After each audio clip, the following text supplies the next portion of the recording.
Well, hello and welcome back. Thanks for staying with us. You're watching WION The World, and this is World DNA with me, Josna Kumar. And I'm Heem Korsara, and on the show today, the Nepal government has restored access to social media platforms, about 26 of which were banned following the violent youth-led protests that left at least 19 dead and over 300 injured. We will be bringing you the latest updates from Nepal on the show today. Well, also on the show, with regard to Trump's friendship with Jeffrey Epstein, an image of the birthday letter, which was signed by Donald Trump, has been released by the House Democrats after the House Oversight Committee received the 2003 birthday book from Epstein's lawyers. We'll get you all the details on that story as well. Let's begin with the headlines first.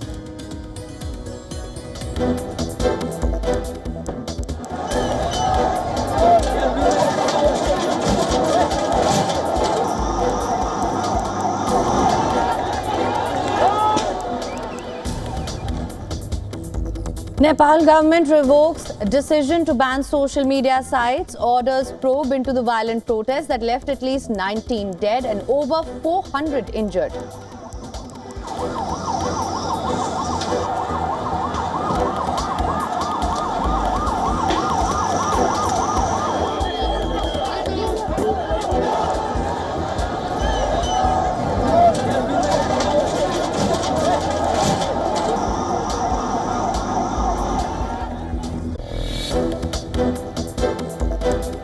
Syrian state media says Israeli airstrikes hit areas of the central and western cities of Homs, Bamara, and Latakia. The Israeli army has not confirmed the attack, but a war monitor reports that the Israeli strike near Homs targeted a military unit south of the city.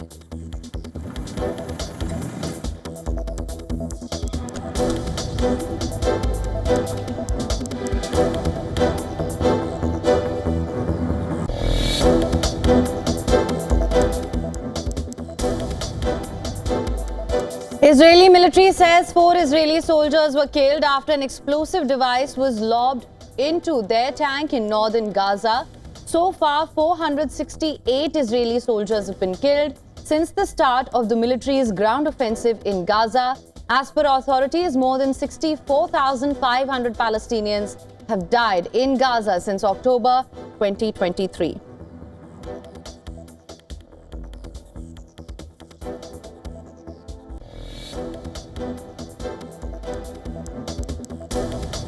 U.S. House Democrats released a letter to Jeffrey Epstein purportedly signed by President Donald Trump. The note is inserted into the sketch outline of a nude woman. The White House denies its authenticity, saying it was clear the president did not sign it.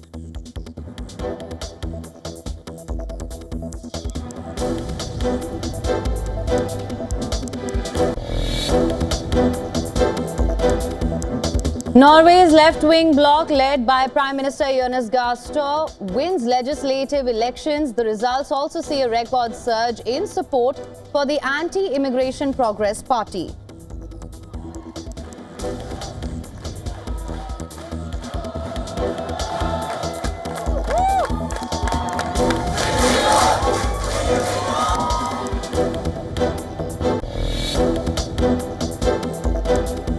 French President Emmanuel Macron will accept resignation of Prime Minister François Bayrou today. Bayrou suffered a crushing loss in a confidence vote, plunging France into fresh uncertainty and leaving Macron with this task of finding the 7th premier of his mandate.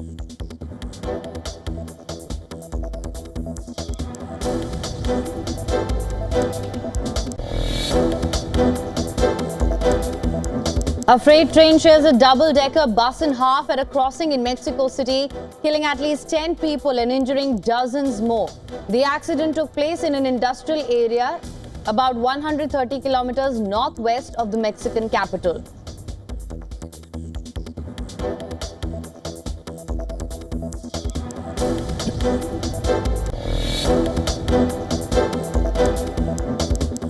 The Terminal 4 at London's Heathrow Airport reopens after it was declared safe. The terminal at Europe's busiest airport was evacuated early on Monday over what emergency services called a possible hazardous materials incident.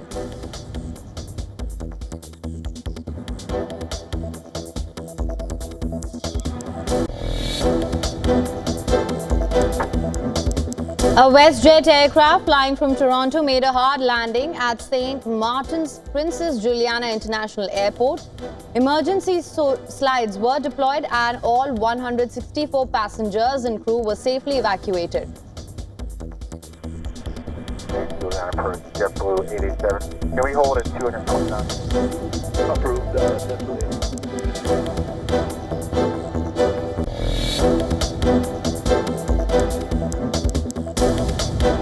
Kerala reports fifth death from a rare brain-eating amoeba this month after a 56-year-old woman from Wandoor died due to the infection. Health authorities say a total of 42 cases have been reported in the state this year.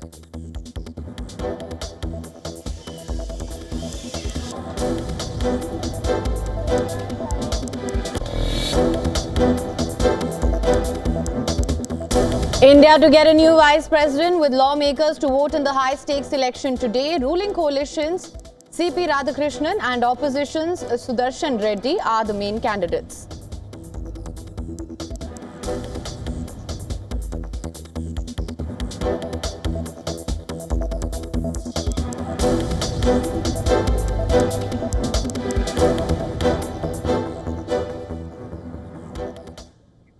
Now, the government of Nepal has lifted its ban on social media platforms following intense nationwide protests. Now, the demonstrations which erupted after the government blocked 26 unregistered platforms, including Facebook, YouTube, and X, turned deadly on Monday. At least 19 were killed and 400 others were injured as police used water cannons, tear gas, and live ammunition to disperse the crowd in Kathmandu and other parts of the country.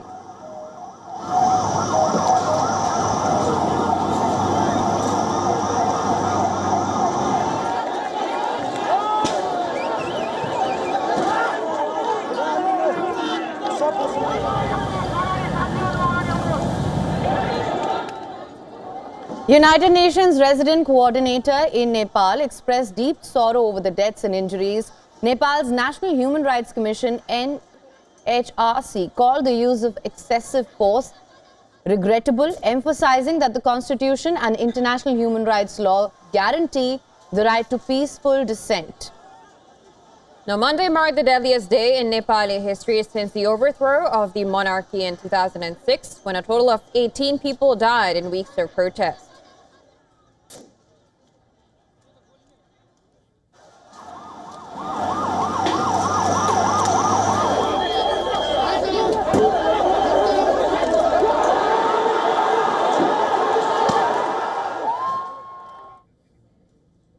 In response to the violence, Nepal's Home Minister Ramesh Lekhak resigned, citing moral responsibility. Leader of the Nepali Congress Party within the ruling coalition stepped down as calls for accountability grew louder. The resignation came as the Nepali cabinet convened an emergency meeting and formed an investigation committee to look into the violence. It has been given 15 days' time to prepare a report looking into the aspects of how the situation escalated and the possible factors behind it. Prime Minister KP Sharma only expressed grief over the deaths, alleging that infiltration by some unwanted elements in the peaceful demonstration forced the government to use force to protect public property. He clarified that, I'm quoting here, the government did not intend to ban social media sites, but to regulate them. Social media services, including WhatsApp, were restored as the government urged people to withdraw their protest programs.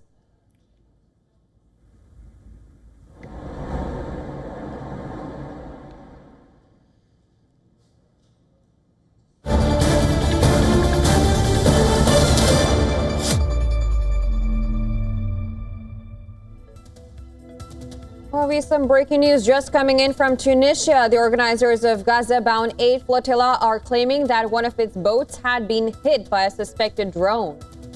The globalized flotilla published some of the footage of the alleged drone strike as well.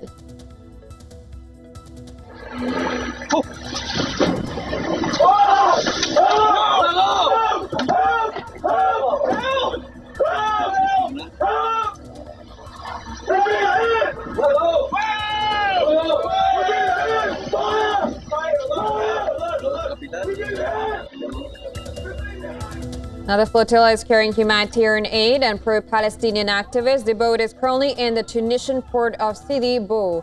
As in a social media statement, the organizers said that all passengers and crew are safe. However, Tunisia's National Guard said that it did not detect any drones near. It said that according to preliminary findings, a fire broke out in the life jackets on board a ship. It added that the investigation is underway and no drones have been detected in this area. Now, the flotilla is carrying environmental activists Greta Thunberg and other pro-Palestinian campaigners who are seeking to break Israel's blockade of Gaza. The boat had reached Tunisia on Sunday after originally setting sail from Barcelona. So this is the breaking news that is coming in from Tunisia. The organizers of the Gaza-bound aid flotilla are claiming that one of the boats had been hit by a suspected drone. The flotilla published some of the footage that alleged the drone strike as well. It is carrying humanitarian aid and pro-Palestinian activists. It's currently in a Tunisian port. In a social media statement, the organizer said all passengers and crew are safe. This is what we do know at the moment. Right. And however, Tunisia's National Guard did say that it did not detect any drones nearby. It said that according to preliminary findings, a fire broke out in the life jackets on board the ship. It added that the investigation is ongoing and so far no drone has been detected.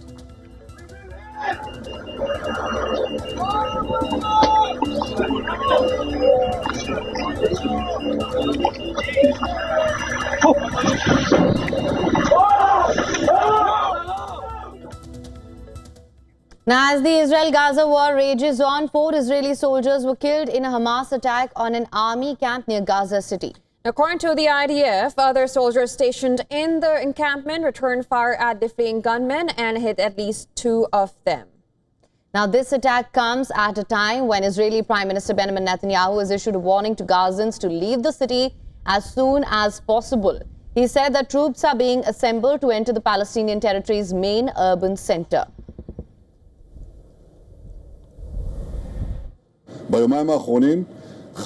In the past 2 days, 50 towers have been brought down by the Air Force. All of this is just a prelude, the opening stage of a much larger and more intense operation, a ground maneuver by our forces, who are now preparing to enter Gaza City.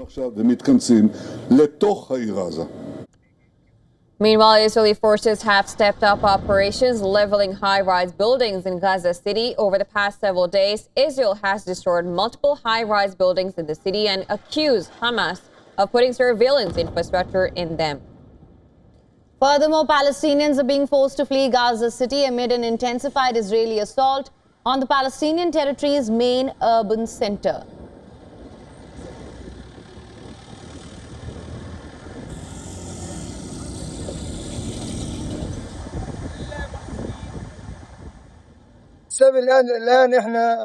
Let them open the crossings and stop the war and allow life to return to normal as it was before. That's enough.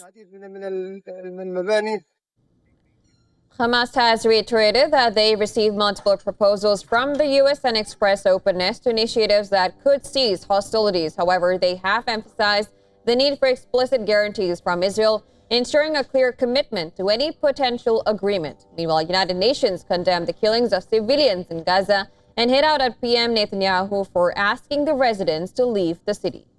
Now, as per reports, former Deputy Prime Minister of UK David Lammy wrote a letter before his ouster stating that British government does not believe Israel is committing genocide in Gaza. Now, in a separate development, Israeli army forces raided the house of one of 2 Palestinian gunmen who killed 6 people in Jerusalem shooting attack yesterday. Now, furthermore, United Nations also condemned the shooting and described it as a terror attack.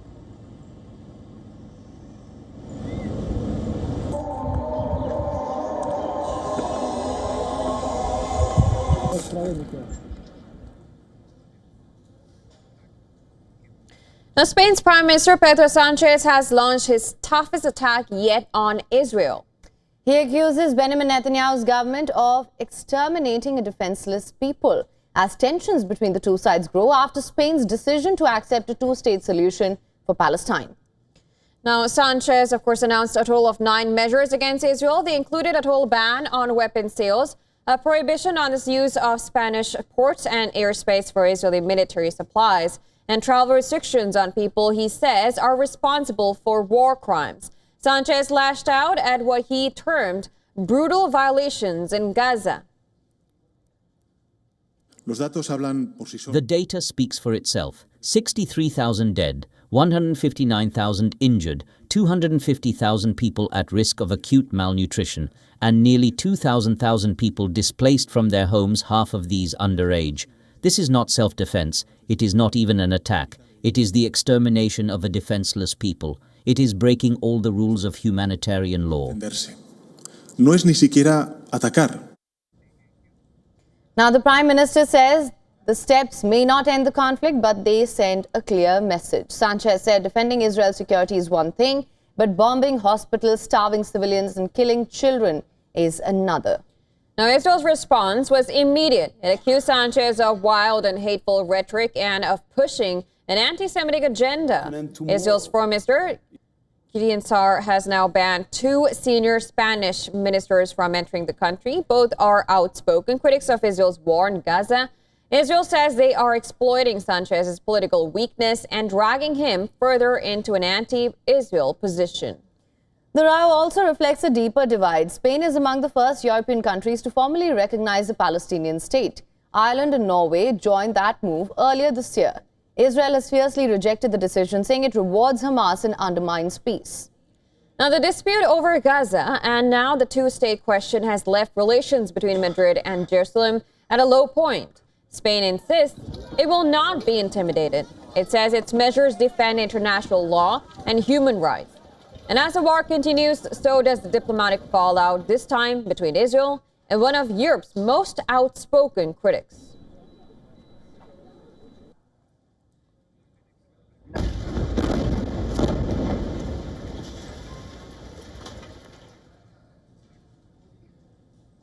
Now, a day after Russia launched the biggest aerial attack on Ukraine, the Ukrainian army admits Moscow has a threefold advantage on the battlefield. Now, the Russian forces are continuing to move forward as Ukrainian forces continue to mount deeper drone strikes inside Russia. Now, Trump has hinted at more sanctions to deter Moscow while saying he wants to talk to Putin again very soon. Our next report explains more.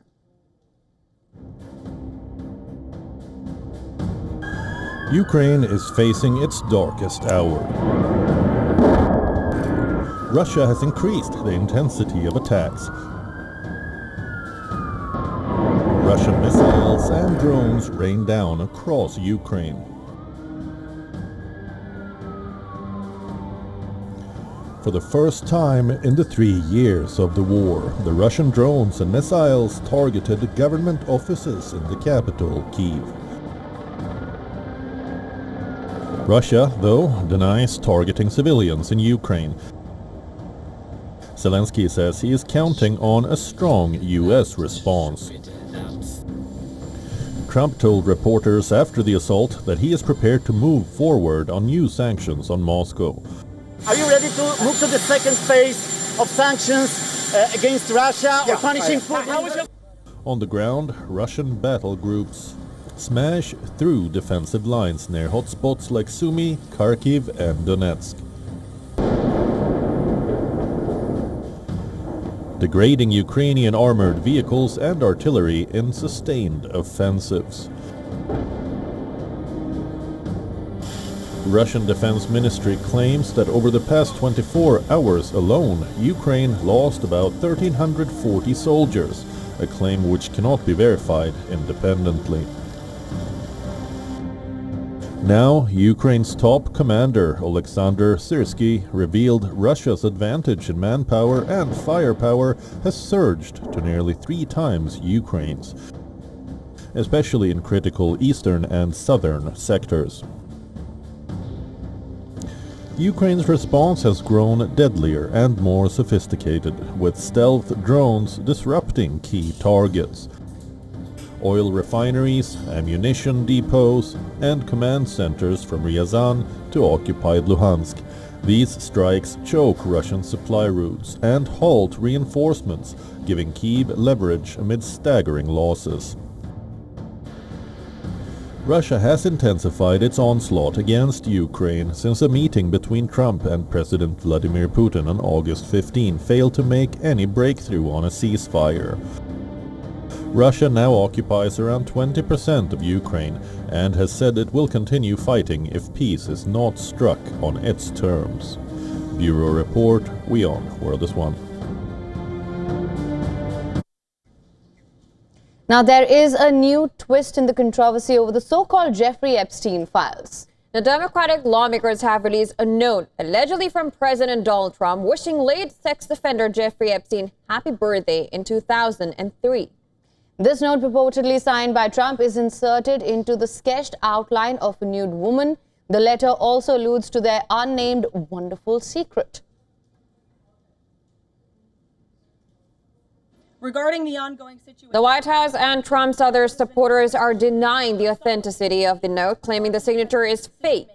White House Press Secretary Caroline Leavitt said that it's very clear President Donald Trump did not draw this picture and he did not sign it. based on the fact Now, the White House Deputy Chief of Staff Taylor Burovich claimed that the signature did not match several of Trump's recent autographs. whether or not Earlier, Trump has sued the Wall Street Journal for $10 billion after it originally reported the existence of the letter, insisting that he had never sent it. Democrats on the House Oversight Committee, which is probing the handling of the criminal investigations into late financier, published the letter on social media after it was delivered by Epstein's estate. The note is allegedly part of a book of letters from Epstein's friends compiled by his associate Ghislaine Maxwell for his birthday.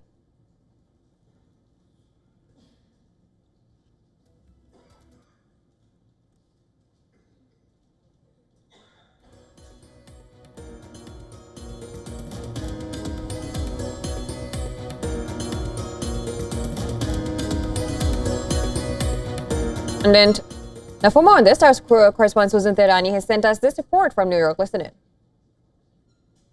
Democrats on the House Oversight Committee have released a copy of Jeffrey Epstein's 50th birthday book. They say contains a suggestive letter by President Trump. The letter features typewritten text framed by the outline of a naked woman and ends with "Happy birthday and may every day be another wonderful secret," allegedly signed Donald. Trump strongly denies writing it, calling it a fake thing, and has filed a defamation lawsuit against the Wall Street Journal, its owner Rupert Murdoch, and several executives for breaking the story initially a few months ago. White House Press Secretary Caroline Leavitt also weighed in on X, saying Trump did not draw this picture and he did not sign it, pledging that his legal team will continue.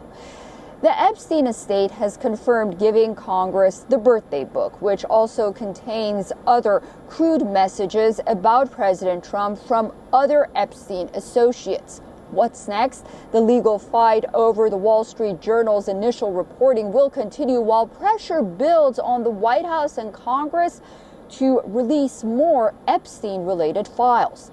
Susan Tehrani reporting from New York for WION World is One.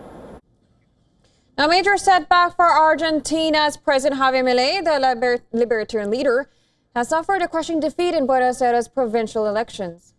And is now promising to push his economic reforms even faster. The center-left Peronist coalition got over 47% votes compared to just 34% for President Javier Milei's ruling party. Buenos Aires is the country's economic powerhouse. It produces more than 30% of Argentina's GDP and is home to 40% of the electorate.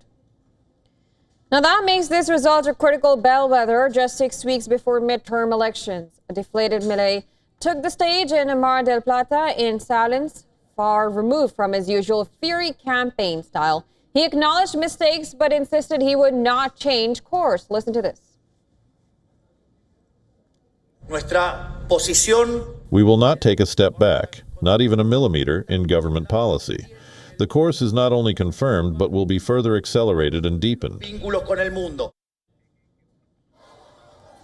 Since taking office in December, the 54-year-old economist has slashed public spending, cut tens of thousands of state jobs, and launched a deregulation drive. He has also won praise for reducing inflation and wiping out the fiscal deficit. The government is also battling political damage from a corruption scandal involving the president's sister and closest advisor, Karina Milei. In August, both were pelted with stones by angry protesters during a campaign rally.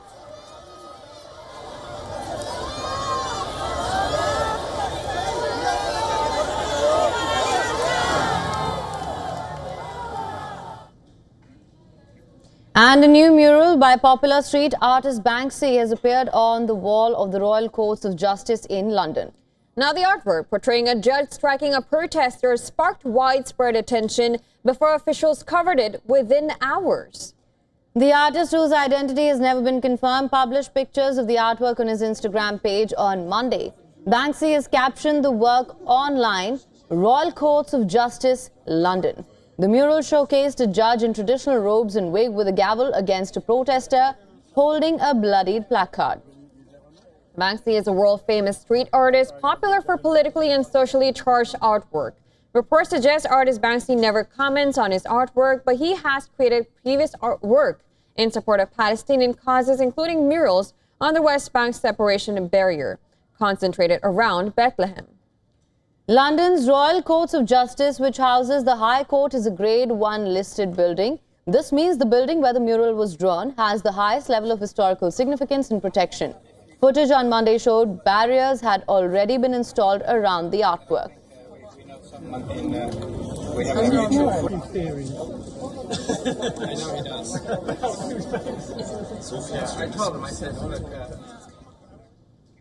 All right, but that is time now for a short break. But don't go anywhere. Let's sign up on the other side of World DNA. We begin with Sri Lanka, that has rejected a call by the United Nations for an international investigation into alleged war crimes committed during its civil war. We'll get you all the details on the other side.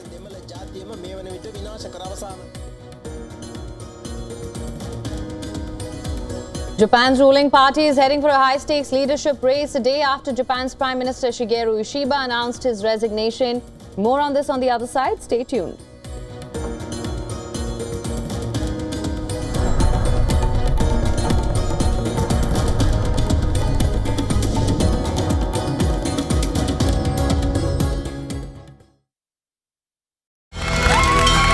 From the bustling trading floors of Wall Street to the vibrant exchanges of Asian stock markets, WION breaks it down for you to make sense of what's happening, as we reveal the key factors behind events, strategic battles, and the game-changing business decisions that shape the world.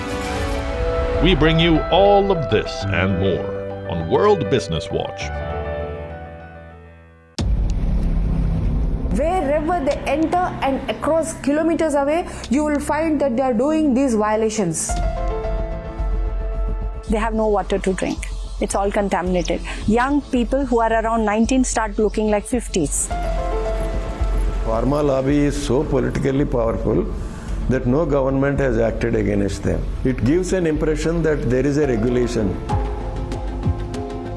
Now this has got a serious implications of the next generation dangers of the society.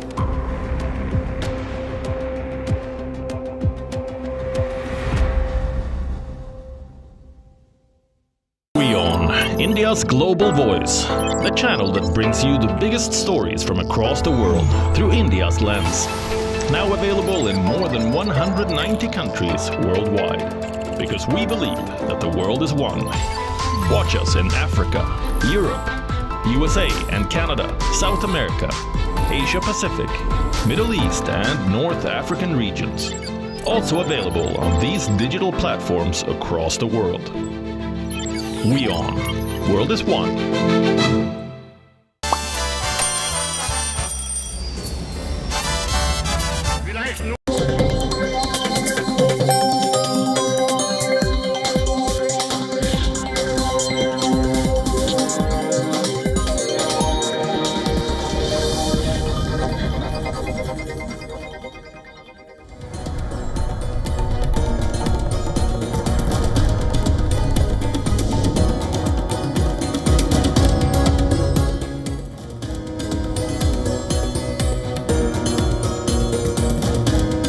Hello and welcome back. You're watching WION World is One, and this is World DNA with me, Joseph Kumar, and my colleague, Kim Karsura. Let's begin with the headlines.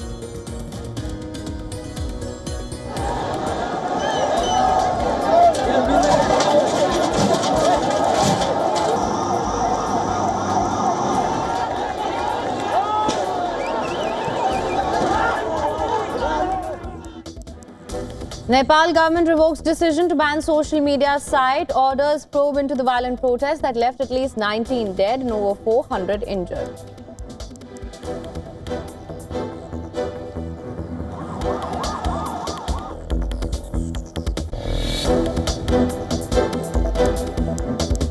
Syrian state media says Israeli airstrikes hit areas of central and western cities of Homs, Palmyra, and Latakia.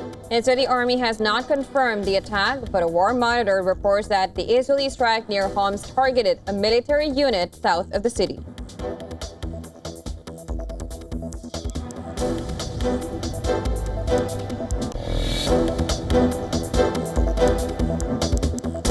Israeli military says 4 Israeli soldiers were killed after an explosive device was lobbed into their tank in northern Gaza. So far, 468 Israeli soldiers have been killed since the start of the military's ground offensive in Gaza. As per authorities, more than 64,500 Palestinians have died in Gaza since October 2023.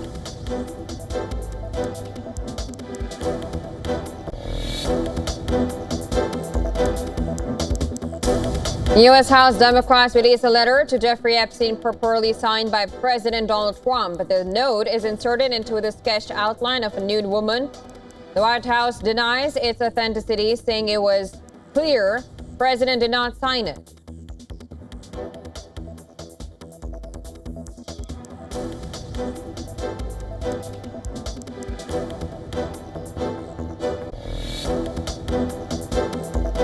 Norway's left-wing bloc, led by Prime Minister Jonas Gahr Støre, wins legislative elections. The results also see a record surge in support for the anti-immigration Progress Party.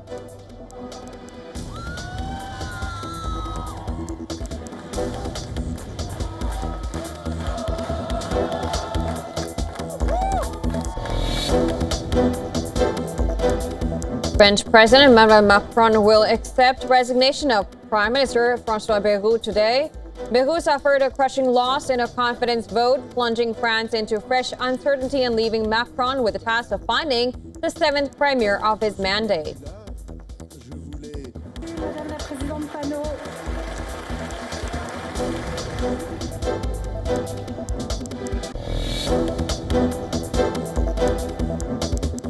A freight train shares a double-decker bus in half at a crossing in Mexico City, killing at least 10 people and injuring dozens more. The accident took place in an industrial area about 130 kilometers northwest of the Mexican capital.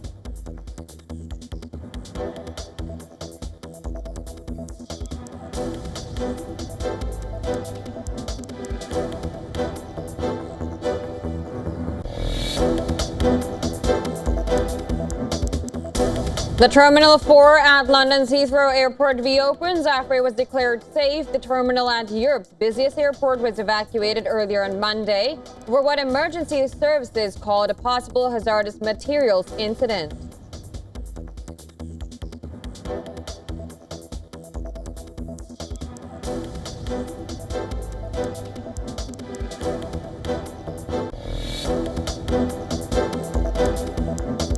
A WestJet aircraft flying from Toronto made a hard landing at St. Martin's Princess Juliana International Airport. Emergency slides were deployed and all 164 passengers and crew were safely evacuated.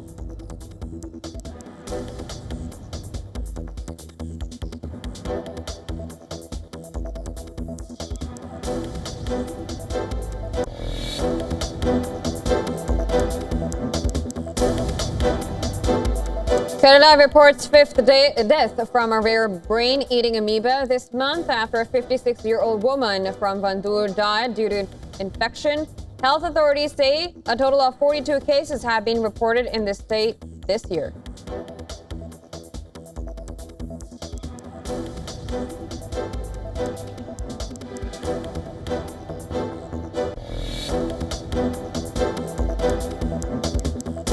India to get a new vice president with lawmakers to vote in the high-stakes election today. Ruling coalitions CP Radhakrishnan and opposition Sudarshan Reddy are the main candidates.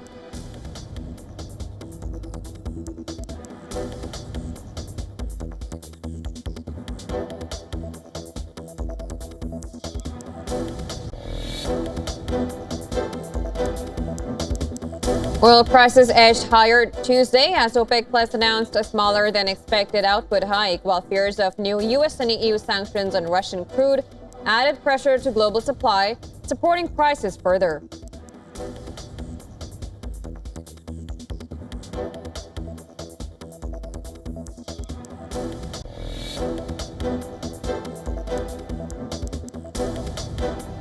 Nottingham Forest sacked manager Nuno Espirito Santo after the Portuguese admitted that his relationship with the club's owner has broken down.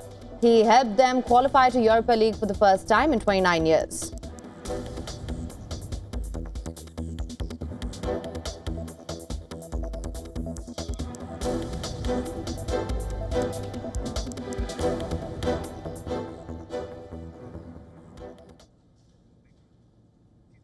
Sri Lanka has rejected a call by the United Nations for an international investigation into alleged war crimes committed during its civil war. The conflict in Sri Lanka, which lasted for decades, claimed over 100,000 lives. The final months of the war saw intense fighting between the government's military and the Tamil Tigers, resulting in allegations of war crimes. Successive governments in Colombo have resisted calls to investigate allegations that security forces killed at least 40,000 minority Tamil civilians in the final months of the war, which ended in May 2009. Now, they also did not propose any credible domestic mechanism to probe the allegations. The United Nations Human Rights Council has taken a strong stance on Sri Lanka's accountability for war crimes. UN Rights Chief Volker Turk has called for sanctions against individuals accused of war crimes and urged other governments to prosecute Sri Lankan perpetrators under universal jurisdiction. He also appealed to council members to support the accountability project despite Sri Lanka's opposition.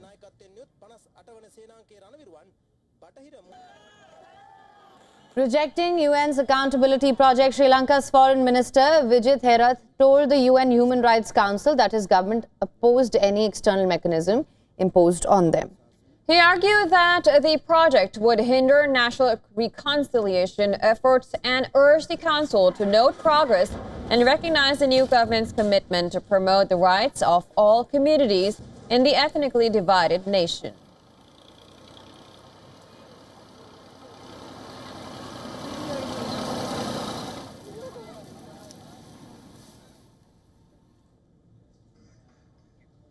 And 2 army jawans killed in an ongoing encounter in Jammu and Kashmir's Kulgam district. The gun battle is underway in the Gudha forest area, in which Indian forces have neutralized 2 terrorists so far.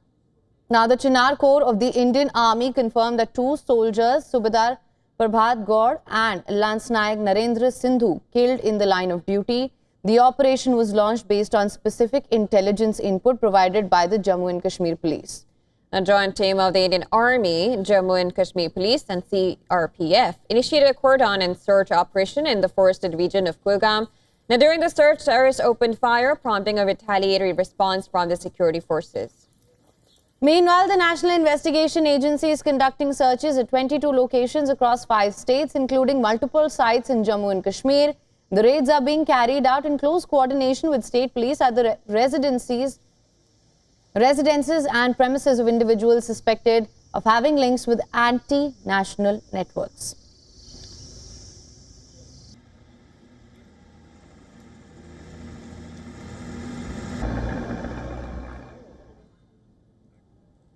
India will elect its new vice president today. Prior to this, members of parliament have been undergoing training, a training which is not in technology or governance, but in how to cast their ballots. This unusual step comes because the process is more complex than a simple majority. In India, elections for a vice president is different than the regular voting. The vice president is chosen through a single transferable vote system. MPs rank candidates in order of preference. If no candidate gets the required quota, immediately the lowest ranked candidate is eliminated, and votes are transferred until someone crosses the majority mark.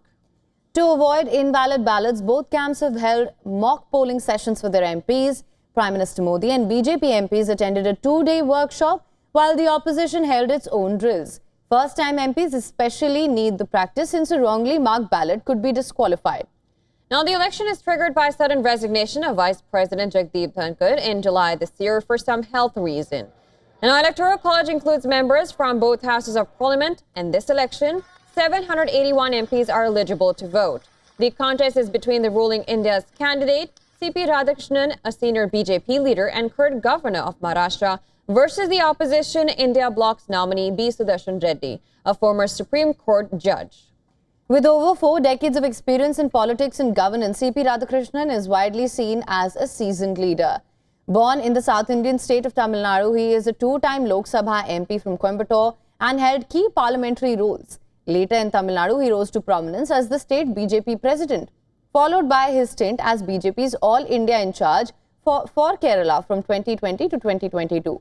In 2023, he was appointed as the governor of Jharkhand, and in July 2024, he took charge as the governor of Maharashtra. Now, B. Sudarshan Reddy is a career law who later joined judicial services. He started his career as a judge in 1995 and ended it while service as a judge in India's apex court in 2011. He was also appointed as first Lokayukta of Goa in 2013. And as things stand, NDA holds majority in both houses of the parliament, while the opposition bloc remains far behind with over 300 members. The combined strength of both houses of 781, that sets the magic number for VP election to 392 votes. With India Alliance having support of over 400 candidates that have the backing of ruling party will likely get elected. Opposition might have a chance on vice presidential post only if massive number of MPs cross-vote against the announced candidates. Now, voting will be starting from 10 a.m. to local time to 5 p.m. local time, with the counting in the evening. By the end of the day, India will know who takes the chair as the next vice president.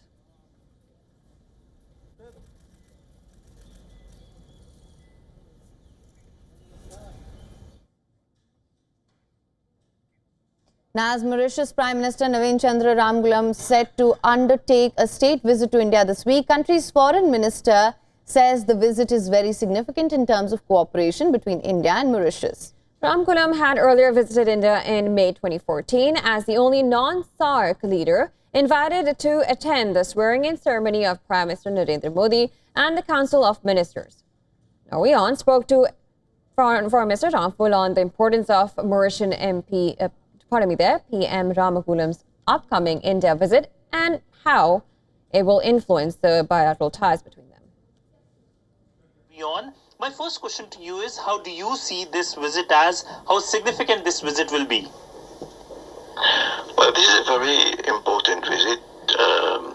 Just to remind you that the last time the current Prime Minister visited India was in 2014, mid-2014, when PM Modi, during the ceremony for the swearing ceremony of PM Modi as Prime Minister, where the current Prime Minister was invited. He was the only Prime Minister who did not form part of the Southeast Asian Cooperation. So it's a very privileged occasion for us, given also the fact that the Prime Minister is welcoming our Prime Minister in his constituency in Banarasi, which is considered as a holy place for many Indians. So the visit is very significant in terms of cooperation as well. Now, Mauritius is India's key maritime neighbor in the Indian Ocean region and a key partner in the global south. In his conversation with WION, FM Ramgoolam lauded the country's strong partnership with India and said that both India and Mauritius have common interests when it comes to Indian Ocean. Listen to this. This is a country with large exclusive economic zone. India is a country, of course, it has a lot of focus on the Indian Ocean. So essentially, if you can talk about how both countries are cooperating in the Indian Ocean region, and also India's support to the issue of Chagos when it comes to Mauritius, India reiterating support to Mauritius. Yes, both India and Mauritius share common interest when it comes to the Indian Ocean. We also are very thankful to India for the support that they have always given to Mauritius for our fight to get back the Chagos archipelago. when PM Modi came for the independence, he initiated a new vision, the Mahasagar, right? So on that issue, definitely there is going to be some more advanced and enhanced partnership when it comes to maritime security in this part of the Indian Ocean. Moving on, Japan's ruling party is heading for a high-stakes leadership race. This a day after Japan's Prime Minister Shigeru Ishiba announced his resignation. The first leader to dive into the contest is Toshimitsu Motegi. Motegi has previously served as a foreign minister and trade minister. He is among a clutch of contenders who's popularly known as Trump Whisperer because of the role he played in the US-Japan trade talks. Now, with strong English language skills and Harvard education, he is pitching himself as an economic reviver at a time when Japan is dealing with rising cost of living, national debt, and turbulent global trade dynamics.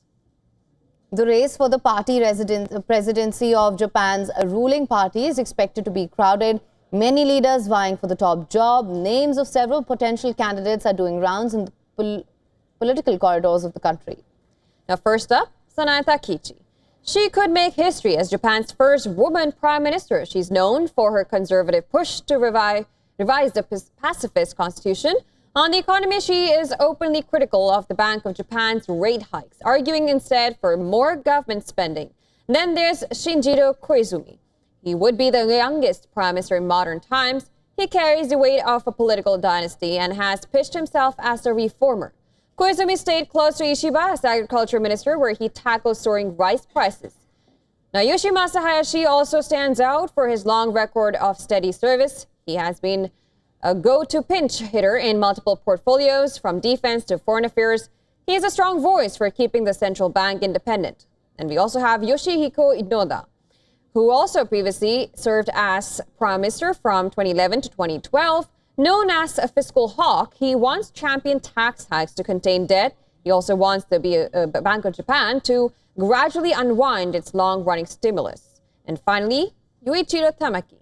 He leads a center-right party and has co-founded the Democratic Party for People. He supports expanding Japan's nuclear power and defense capacity. For him, the Bank of Japan should not rush an exit from stimulus, at least not until real wages start to rise. So the stage is set. Japan's leadership race could reshape both domestic policy and the country's role on the global stage. Party votes to elect president, who is a de facto candidate for prime ministership. Winner of the LDP leadership will face other opposition candidates. Both houses of the parliament will vote to elect the next prime minister. But as we move from leadership race to race from prime ministership, things get more complicated for Liberal Democratic Party. Japan's parliament is fractured. No party carries the numbers to outrightly form the government. Policy paralyses and frequent deadlocks. Opposition or LDP, any leader who takes the baton from Ishiba is likely to seek fresh mandate and to avoid policy paralyses and deadlocks.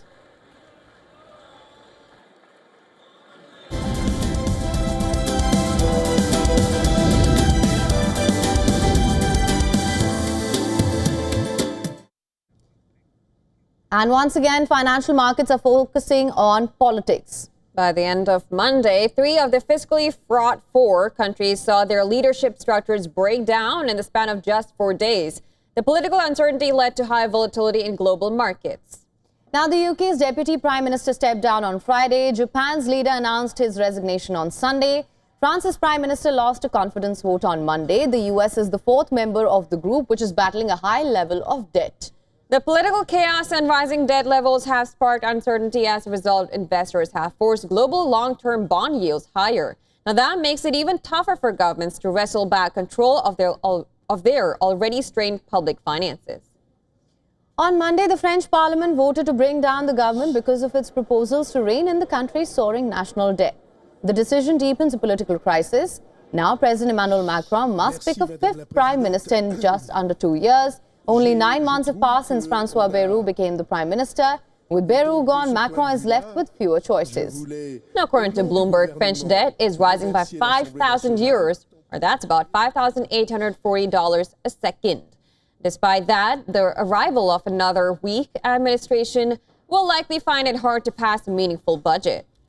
Moves in financial markets reflected those worries about France's political and debt problems. France's yield premium over Germany has climbed to levels last seen in January. The 30-year yield spiked to its highest since 2011. The 10-year yield has long surpassed those of Spain, Greece and Portugal, countries once at the nexus of the Eurozone debt crisis. Now in Japan, the yen slipped and 30-year bond yields rose. The speculation is whoever replaces Shigeru Ishiba will be more relaxed about fiscal policy. That means the Bank of Japan has less room to raise interest rates and signal another shift in policy. And as a result, volatility was expected to remain elevated across yen, bonds and Japanese stocks. As for the UK, markets took the departure of Angela Rayner in the stride. However, investors remain focused on Prime Minister Keir Starmer's ability to run the country. They will also ask Starmer's efforts to come up with new spending cuts or tax hikes as the November budget nears. Now, at one point last week, Britain's cost of borrowing for 30 years hit the highest since 1998. So the political flux and rising debt levels are weighing on investor sentiment.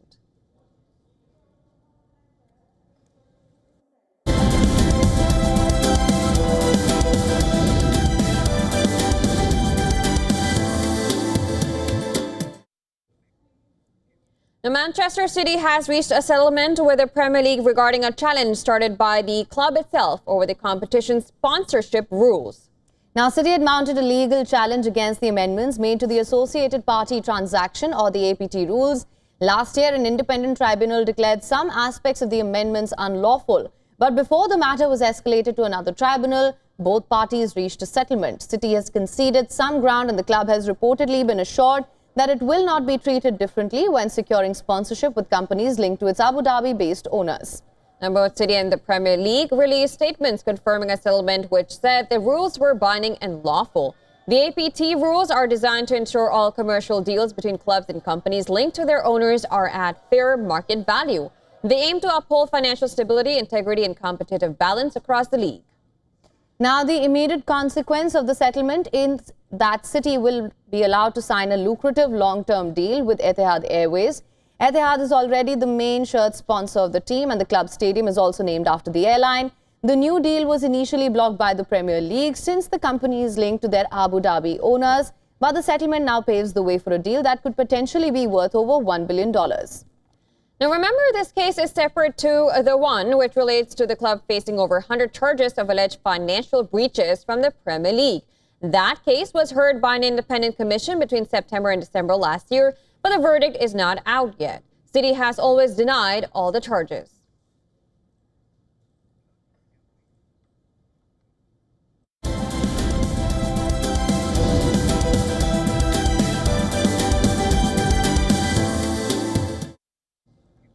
In a vibrant display of creativity and consciousness, models paraded down the runway at the 2024 Redress Design Awards in Hong Kong. They were draped in stunning hand-woven garments crafted from unconventional materials, from surplus factory yarns and bioplastics to repurposed curtains and shimmering mesh. The collection's word testament to innovation and a powerful statement against fashion waste. More details, our next report.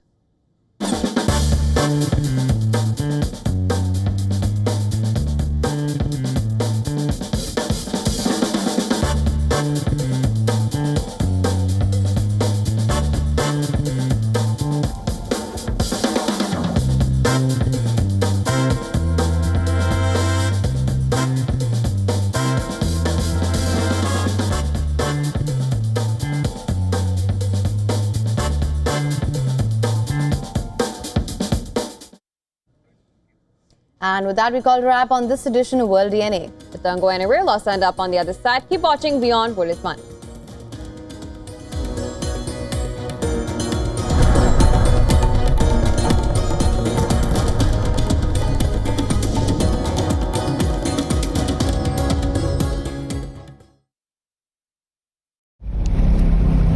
Wherever they enter and across kilometers away, you will find that they are doing these violations. They have no water to drink. It's all contaminated. Young people who are around 19 start looking like 50s. Pharma lobby is so politically powerful that no government has acted against them. It gives an impression that there is a regulation.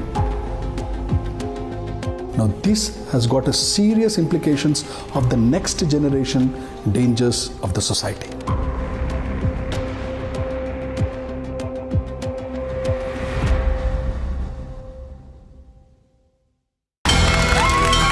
From the bustling trading floors of Wall Street to the vibrant exchanges of Asian stock markets, WION breaks it down for you to make sense of what's happening, as we reveal the key factors behind events, strategic battles, and the game-changing business decisions that shape the world. We bring you all of this and more on World Business Watch. Where darkness hides behind every corner. Where the truth is stranger than fiction. A show that dives deep into the stories which shock and mystify.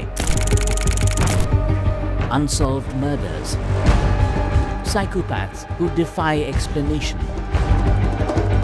International war crimes. And millions swindled in financial fraud. The victims, the accused, and the sinister plot. Prime Crime is your front row seat to darkness.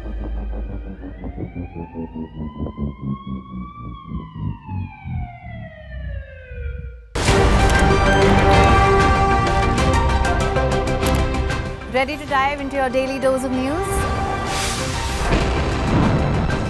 Bringing you what's trending in the West and all that's setting trends in the East. And all of this served up with a side of insightful banter. We don't just bring you the latest stories. We bring you your talking points for the day. And while you do that, from the busy streets of New York, I will provide you with deeper insights on the developments through the course of the day in the U.S. The show that keeps you ahead of the global curve. A conversation you'd want to be a part of. A place where news becomes an engaging exchange. We bring you stories that impact your present. This is World DNA. Join the conversation.